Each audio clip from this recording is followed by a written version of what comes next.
Welcome back to the deep dive. I want to start today by painting a picture. It's a scene that's probably happening in thousands of kitchens right now, you know. Oh, for sure. The classic mason jar on the counter. Exactly. You're standing there looking at it. Inside, you've got shredded cabbage, maybe some sliced carrots, water, salt.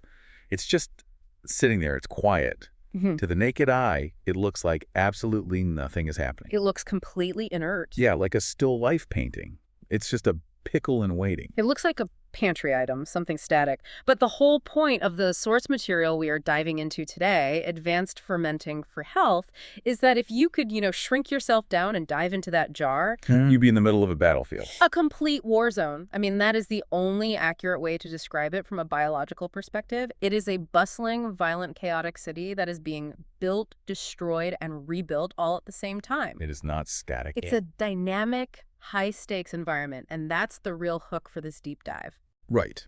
Because we usually think of fermentation in these very simple sort of domestic terms.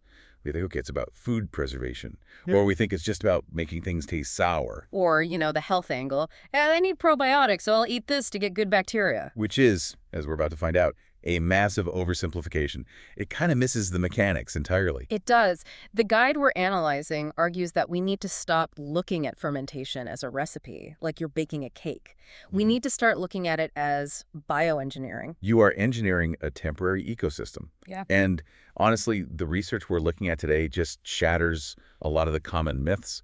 For example, I've always assumed that if I let a ferment sit longer, like a fine wine, it gets better, It gets more potent, richer in bacteria. more complex. That is probably the single biggest misconception we see in this whole field. So you're telling me that's just false? It is ecologically false. I mean, Okay. the shocking reality, and this is the aha moment from the source, is that microbial diversity actually decreases the longer you ferment something. Wait, say that again? It goes down. It plummets.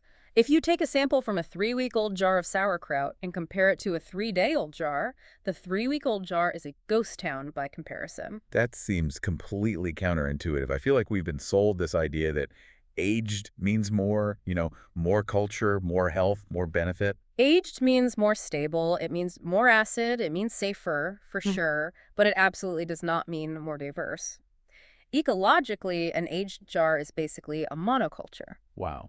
And if your goal is gut health, specifically if you're trying to fix a damaged gut or improve your metabolic health, understanding that timeline, that specific loss of diversity, is the difference between us eating a condiment and deploying a medical intervention. So we aren't just teaching people how to make pickles today. No, not at all. We are exploring how to use fermentation as a strategic tool.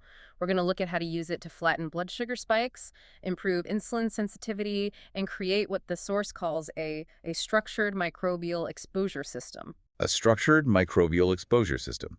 That sounds intense. It sounds like we're building a biological weapon, but, for our own benefit. In a way, we are. You are deploying troops. You are managing an invasion, and you are the general. Okay, let's get into the weeds, or the vegetables, I suppose. We've established that the jar isn't static. The source uses an analogy that really clicked for me to explain this whole biological process. It compares a fermenting jar to a forest growing back after a massive fire. It's the perfect analogy for what ecologists call succession. It's a fundamental concept. If a forest burns down, you don't wake up the next morning and see giant oak trees, No, right? Of course not. The ecosystem has to rebuild itself in stages. First, you get the weeds and grasses, fast, messy growth. Then you get shrubs. Then maybe some fast-growing pine trees. And finally, decades later, you get the slow-growing, dominant oaks. The species change over time because the environment itself changes. The soil, the sunlight, the nutrients. Exactly. The exact same thing happens in your jar of veggies. So let's walk through this timeline, because I think this is where the whole bioengineering part really comes in. We need to understand the schedule. So we've just chopped up our cabbage, we've salted it, packed it into the jar. This is day 0 to, say, day 2. What is actually happening in the dark? This is the Wild West. The Wild West. Great. So meaning it's dangerous or just chaotic? Meaning it is lawless, crowded, and incredibly diverse. This is stage 1, the early colonizers. At this point, the environment inside the jar is still very similar to the outside world. There's still oxygen trapped between all the vegetable slices. Right, from when you packed it. And the salt has just been added, so it hasn't fully penetrated the cell walls yet to draw out all that moisture. And crucially, the vegetables are covered in whatever was on them in the soil, on the farm, in the grocery store. So this is just whatever hitched a ride on the carrot.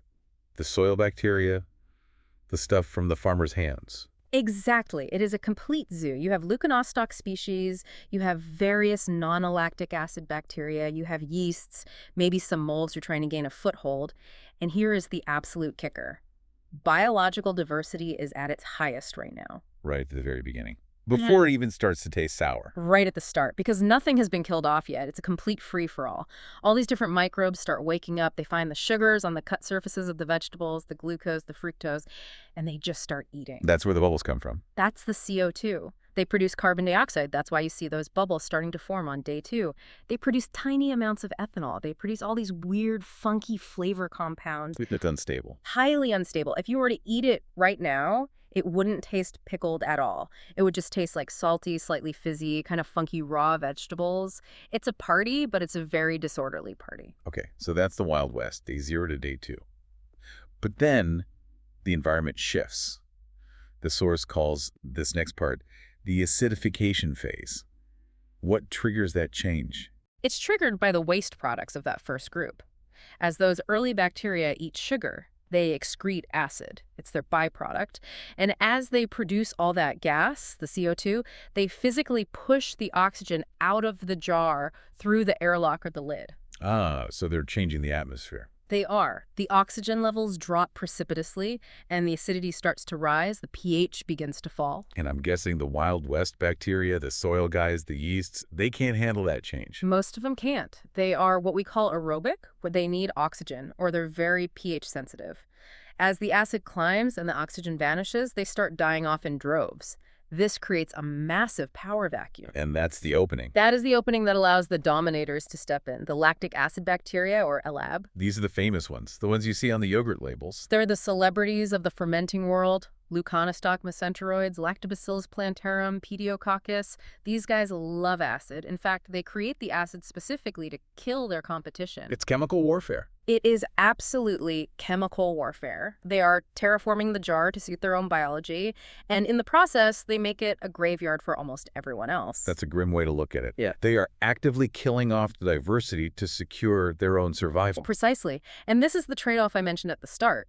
During this phase, call it day 2 to day 7, the species diversity crashes. You are losing all those random soil bacteria, the yeasts, all the weirdos. But functional dominance increases. Meaning what exactly? Meaning this is where the probiotic density builds up. You have fewer types of bacteria, but you have billions, even trillions, more of them in total count. The population of the winners explodes. Okay, so we've gone from a very diverse but chaotic party to a disciplined, massive, and very uniform army. That's a great way to put it. And then we hit stage 3, the stabilization phase. This is usually after the first week, going into weeks 2 and 3 and beyond. This is when the sourness really makes your jaw clench, right? When it's proper sauerkraut. Yes. The pH drops below 4, often down to 3.5 or even lower. That is very, very acidic. It's approaching the acidity of vinegar or lemon juice. At this point, even some of the earlier lactic acid bacteria start to die. They effectively pickle themselves in their own acid. They can't survive the world they created. Only the toughest special forces survive. Often, a species called Lactobacillus plantarum is the last one standing. It's incredibly acid tolerant. So by week 3, the jar is basically a bunker. It is a bunker. It is safe. It is preserved. No pathogen, no E. coli, no salmonella, no botulism can survive in that level of acidity. But ecologically, it is a monoculture. It is an ecosystem of very, very few species. This really changes how I think about eating this stuff. Because if I'm waiting 3 weeks for every single jar because I want maximum benefits, I'm basically only ever getting these stage 3 bacteria. I'm missing the whole movie. You're only watching the end credits. And that's fine if all you want is stability and safety. If you're canning something to put in the cellar for 6 months, you want stage 3. But if you want diversity, if you want that wild exposure to train your immune system, you've completely missed the window. You've let the forest grow all the way to the oak trees, and you missed out on all the wildflowers and the shrubs. Exactly. And that's the strategic failure most of us make. So this leads us to the idea of the control panel. The source material makes it really clear that we aren't just passive observers watching this war happen. We are the engineers. We can twist knobs to change how this ecosystem develops. We absolutely can, and there are 3 big knobs that you can control in your kitchen: salt, temperature, Right. and whether or not you use starter cultures. And most people, well, they just set these knobs to default without thinking about the biological consequence. Okay, let's start with salt. I confess, I usually just throw a spoonful in and hope for the best. Yeah. But the source is very, very specific about percentages. Why does that level of accuracy matter so much? Think of salt as the bouncer at a nightclub. Okay, I like that. So who gets in?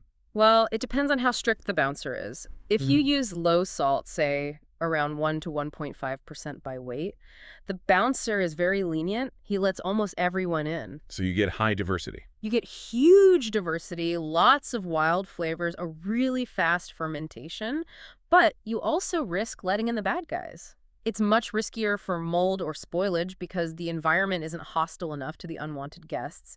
The bad bacteria can tolerate 1% salt just fine. And if you use too much salt, say you go over 3%, If you go above 3%, the bouncer is extremely strict. He stops the line. He's got a clipboard. He only lets in the toughest, most salt-tolerant bacteria. This shuts down that Wild West phase almost immediately. You skip the early diversity and go straight to preservation mode. and you lose the flavor. You lose all the nuance. The bacteria that create those complex, nuanced flavors, the floral notes, the earthiness, the fruity esters, they never get a chance to grow because the salt pressure is just too high from the start. So what's the sweet spot? Where do we set the bouncer for, optimal results? The source is pretty clear on this. It recommends 2% to 2.5% by weight. This is the Goldilocks zone. Not too much, not too little. Exactly. It's high enough to keep out the pathogens. It keeps the club safe, but it's low enough to allow that broad lactic acid bacteria diversity to flourish before the acid completely takes over. It's the sweet spot for safety and diversity. Okay, knob number 2, temperature. I usually just leave the jar on the counter, but counter means different things, right? My counter in August is a very different environment from my counter in January. And the bacteria know the difference intimately. Here's the simple rule. Heat speeds up the movie.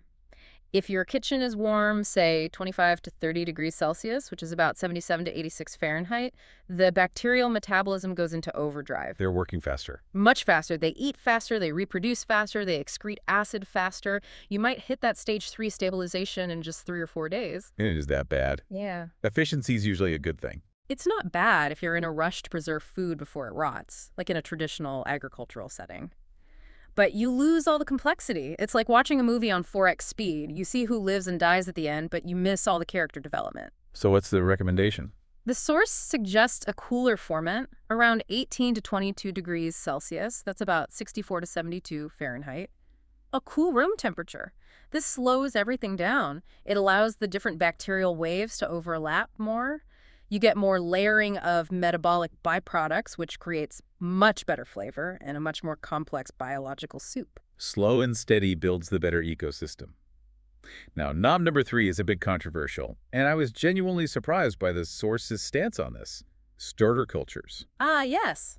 The packets. You can buy these packets at the health food store. They promise a perfect, consistent ferment every single time. But our source seems to really dislike them. Dislike is putting it mildly. The source advises strongly against them if your goal is health and diversity. Why? I mean, isn't adding good bacteria a good thing? It seems like a shortcut. Think about the ecology again. Go back to the Wild West. If you add a starter culture packet, you are taking 1 billion soldiers of one specific strain, usually a lab-grown, highly aggressive lactobacillus, and you are dropping them into the jar on day 1. You're rigging the election from the very beginning. Completely. Yeah. You are overwhelming all the native wild bacteria that came in on the vegetables. You effectively kill the Wild West phase instantly because the starter culture dominates everything immediately. So you get a consistent result. Yes. It will taste exactly the same every single time. But you kill the wild diversity. That is the whole point of this exercise. You are making a standardized product, essentially a lab experiment, not a wild, resilient ecosystem. So if we want true diversity, we have to trust the vegetables, not the packet. Exactly. Trust the soil. The bacteria you want are already on the cabbage leaves. They're in the nooks and crannies of the carrot skin. Your job is just to create the right environment for them to thrive. You don't need to import a dictator. Speaking of vegetables, this leads us to one of the most interesting case studies in the text, and I think a lot of people fall into this trap. the 60 vegetable problem. Oh, I love this part.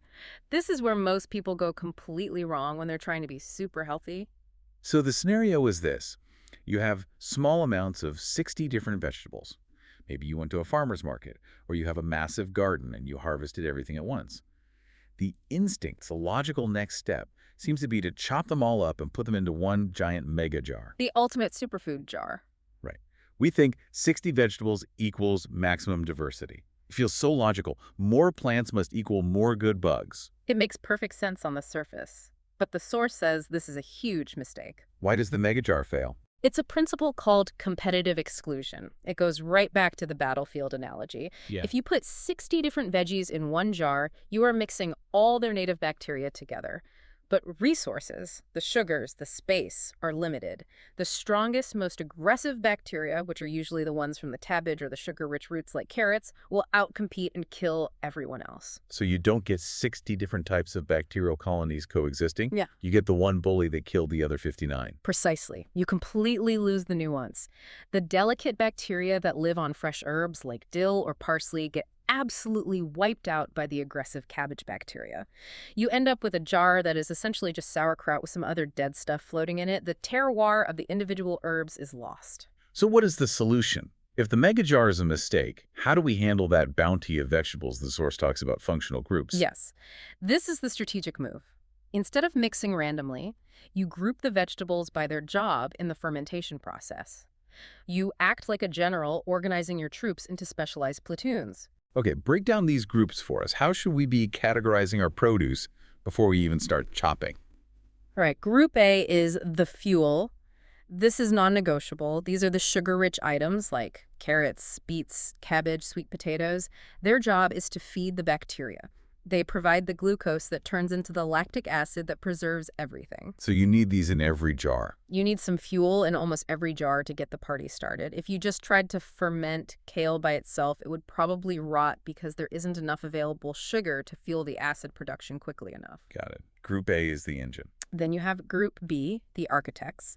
These are the polyphenol-rich, often bitter plants. Think leafy greens, herbs, kale, dandelion, even fruit peels. They don't have much sugar, so they don't fuel the ferment, but they provide these complex chemical structures, the polyphenols, that shape your immune signaling when you eat them. Okay. And Group C? Group C is the warriors. These are the alliums and the spicy roots. Garlic, ginger, onion, turmeric, horseradish. These are strongly antimicrobial. They actively fight off bad bacteria and mold. They act as the internal security system of the jar. So they influence who wins the war. They heavily influence which bacteria survive because they actively kill off weaker strains. A garlic-heavy ferment will have a very different microbial profile than one without. And the last one, Group D? The foundation. These are the fibrous prebiotic heavyweights, things like leeks, okra, artichokes, sunchokes. They contain complex fibers like inulin. They aren't just for the jar bacteria. They are food for your resident gut bacteria, effectively after you eat them. They provide the long-term structure. So the strategy isn't one giant jar, it's the many jars strategy. Correct. You create, say, 5 to 8 small specialized ferments. In each jar, you mix a little bit of Group A for fuel with a specific selection of the other groups. Maybe jar 1 is carrots, fuel, plus ginger and turmeric warriors. Jar 2 is beets, fuel, plus kale and parsley architects.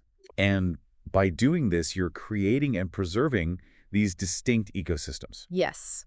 The bacteria that thrive in the ginger jar will be different from the ones that thrive in the kale jar because the chemical environment, the terroir of the jar is completely different. You preserve the diversity.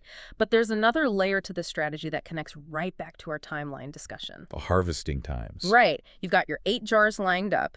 You don't eat them all at once when they're done. You deliberately open jar 1 on day 4. When it's still in that chaotic, high-diversity, Wild West phase. Exactly. You eat that. Then you open jar 2 on day 7, during the peak of the acidification phase. You open jar 3 on day 21, when it's fully stabilized and acidic. So you are intentionally exposing your gut to the entire timeline of the forest growing back. The weeds, the shrubs, and the oaks. That is the aha moment of the entire source. True microbial diversity isn't about how many vegetables are in one single bite. It's about exposing your system to different stages of microbial succession over time. That is brilliant. It completely transforms fermentation from just a recipe into a schedule, A protocol. It's temporal diversity across time. Okay, I want to pivot to something that I'm sure everyone wonders about. The juice. The brine.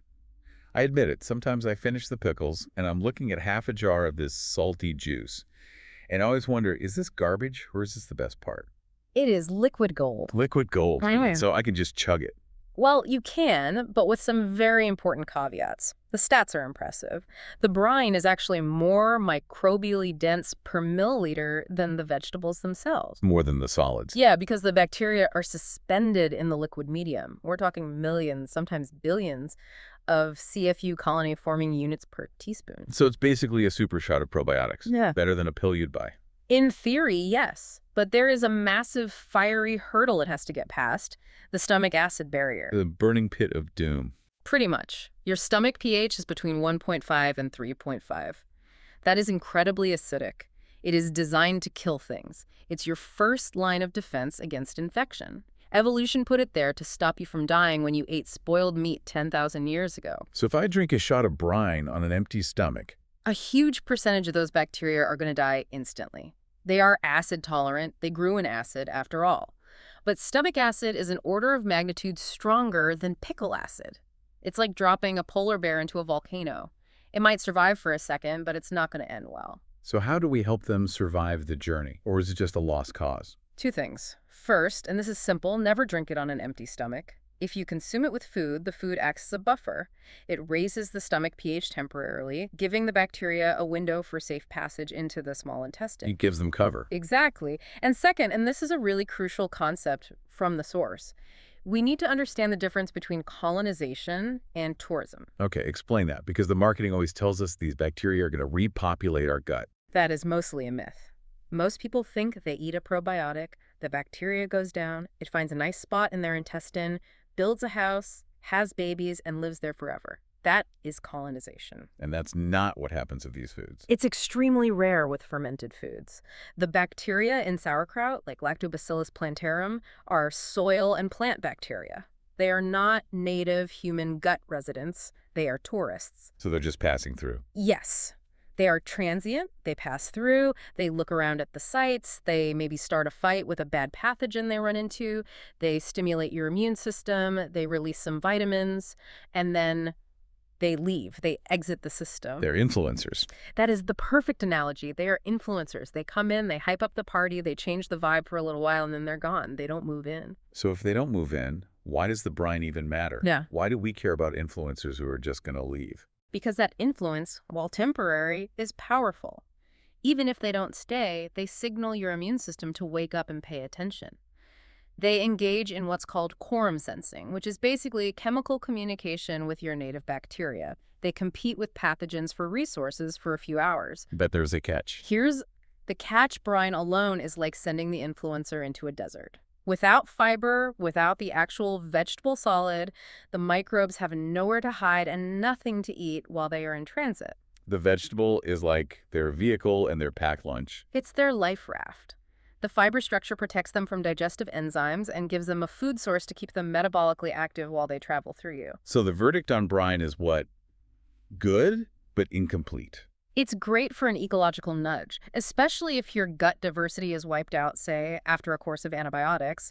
A shot of brine is a quick way to reintroduce some signals, but without the fiber, it's not a complete strategy. And you have to be careful. It's very high in sodium. Don't overdo it or you'll just get bloated. 1 to 2 tablespoons with a meal seems to be the recommendation. Exactly. Think of it as a potent dressing or a condiment, not a beverage. All right, let's move to what I think is the most actionable part of this entire deep dive. The 14-day protocol. This isn't just about gut health in the abstract. The source specifically links this whole strategy to blood sugar and metabolic stability. This is where fermentation meets metabolism. We aren't just talking about bugs in a jar anymore. We are talking about how your body handles energy second by second. So how does a pickle help me with my blood sugar? That seems like a pretty big lead. It's all about the organic acids. Remember we said the bacteria produce lactic acid and also acetic acid, which is basically vinegar. Yes, the sour stuff. Those acids have a direct physiological effect on your stomach. They slow down a process called gastric emptying. Which means what? That means food leaves your stomach and enters your small intestine much more slowly. And if food enters your intestine slower, the sugar from that food enters your bloodstream slower. It flattens the glucose curve. So if I eat a ferment before my meal or at the very start of it, You are setting a speed limit for the rest of the food that follows. You are putting a governor on the engine before you even start driving. that leads directly to the meal sequence rule. Mm. The source is incredibly specific about the order in which we should eat our food. I think most of us just, shovel it all in at once. Yes. And this is something anyone can do today, for free, that has a measurable impact. Step 1. Eat the ferment. 2 tablespoons. Get those acids into the stomach first. Let them coat the lining. Okay. Step 2. Step 2. Eat raw fiber or vegetables. A salad, some raw broccoli, celery sticks. This adds a physical mesh, a fiber network that further slows down absorption. Step 3. Protein and fat. The steak, the chicken, the avocado, the beans. And finally, dead last. Carbohydrates last. So the rice, the potatoes, the bread, they come at the very end of the meal. Always last. By the time those carbs hit your stomach, there is already a pool of acid and a physical mesh of fiber waiting for them. The resulting glucose spike is significantly blunted compared to what would happen if you ate the bread first on an empty stomach. It's amazing that just changing the order of eating changes the metabolic results so drastically. Mm-hmm. The food is the same, but the body's reaction is completely different. It's simple biology, but it is highly effective. And this leads to a special kind of carb the source emphasizes, resistant starch. Right. Cooled potatoes, cooled rice. Exactly. When you cook a starchy food like a potato or rice, and then you cool it down completely in the fridge for several hours, the molecular structure of the starch actually changes. The starch crystals realign a process called retrogradation. And it becomes resistant to digestion. Right. Our enzymes in the stomach and small intestine can't break it down easily, so it acts like fiber. It passes through undigested all the way to the colon, where it becomes food for the residents, the bacteria that actually live there. And when they eat it, they produce a substance called butyrate. Butyrate. That's a word we hear a lot in health circles. It's the holy grail of gut health. It's the primary fuel for the cells lining your colon. It lowers inflammation system-wide, and it has been shown to improve insulin sensitivity. But the source has a very strict rule for eating resistant starch. Never eat it alone. Why not? If it's resistant, isn't it kind of metabolically free? Because it is still a starch. The retrogradation process isn't 100% perfect. If you eat a big bowl of cold rice by itself, you will still get a noticeable glucose spike. You must always pair it with fat and fiber-like in a salad with olive oil dressing to dampen that response. Okay, so that's the mechanism. Now let's look at the 14-day rotation plan. The source suggests alternating days, not just doing the same thing over and over. Why not just do the perfect diet every single day? Because biological systems thrive on variation. They adapt. If you do the exact same thing every day, the body gets used to it, and the positive effect can diminish over time. You want oscillation. You want to create a gentle, predictable stress. So we have stability days and support days. Exactly. On a stability day, the main goal is to keep insulin as low as possible. You eat a low-carb diet. You focus on using the day 14 or day 21 ferments, the really, really acidic ones. Why the old ferment specifically on stability days? Because they have the most organic acids. They are the most powerful at blunting any potential blood sugar response. So on these days, you eat lots of protein, healthy fats, non-starchy vegetables, and those old super sour pickles. You are giving your insulin signaling a complete rest. And then the next day is a support day. This is a moderate carb day. This is where you strategically reintroduce the resistant starch, the cooled potatoes or rice. You might also use a younger ferment, like a day 7 jar, which has a different bacterial profile and less intense acidity. So day 1, strict, acidic, stable. Day 2, feed the gut, introduce starch, vary the bacterial input. And you repeat this pattern. You oscillate back and forth. This prevents your body from adapting to just one state. It builds what's called metabolic flexibility, the ability to switch between burning fat for fuel and burning sugar for fuel efficiently. It's not just a diet, it's training. It is metabolic training for your cells. The source also gets into specific goals, because not everyone is coming to this for the same reason. Some people just want maximum gut diversity because they feel blah. Others might have autoimmune issues and are looking for immune regulation. How do we customize this approach? This is the Choose Your Own Adventure section of the guide. Let's say your number one goal is maximum gut diversity. Maybe you've just finished a course of antibiotics, or You just feel your system is sluggish and needs a reboot. What's the focus? You want to focus on the foundation group of vegetables, the leeks, the okra, the artichokes. You also bring in legumes and resistant starch more often on your support days. You want to throw as much diverse fiber at your gut as possible. And interestingly, the source also suggests occasional fasting, just a simple 12 to 14-hour overnight fast. Why fasting for diversity? That seems counterintuitive. I thought we needed to feed them. It clears out the old debris, and it forces certain bacteria to scavenge. When food is scarce, a specific bacteria called Akkermansia muciniphila actually starts to eat the mucus lining of the gut. This sounds bad, but it's a healthy process that stimulates the lining to regenerate itself thicker and stronger. It kind of resets the playing field. Okay, what if my goal is immune modulation? Maybe I have allergies or eczema or just general inflammation. Then you want to focus on the bitter greens and the cruciferous vegetables: broccoli, kale, dandelion greens, arugula. And you want to prioritize the short ferments. The day 3 or day 4 jars. Yes. The high-diversity Wild West jars. These seem to have a more profound interaction with the immune system because of that sheer bacterial variety. You are exposing the immune cells in your gut lining to more faces, training it to recognize friend from foe without overreacting. And finally, what if the goal is purely metabolic impact? If I'm pre-diabetic or just really worried about my blood sugar control, Then you want the long ferments. You want the acid. The day 21 and older jars. The sourer, the better. And you want to prioritize prebiotic fiber from the foundation group over the sugar-rich vegetables from the fuel group. So, less carrot, more leek. You want to use that acid and fiber break as hard as you possibly can. this is so much more nuanced than the standard advice, which is just eat some sauerkraut. That's the whole point. Eat sauerkraut is a shotgun approach. This is a sniper approach. It's targeted based on your specific biological needs and goals. One practical tip the source mentions that I found, frankly, relieving. You don't have to ferment everything. Thank goodness. Who has the time or the jars for that? There's a kind of 30-30-40 rule, they call it. Right. Fermentation is great, but it's a process. It consumes some nutrients to create others. It eats sugar, which is good, but it can also break down certain delicate vitamins over time. So the source suggests a balance. 40% of your plant intake should be fermented, 30% should be raw, and 30% should be cooked. Why cooked? We always hear that raw is better, live enzymes and all that. That's another oversimplification. Cooking breaks down tough cell walls. It actually releases certain compounds that are otherwise locked away and inaccessible to us.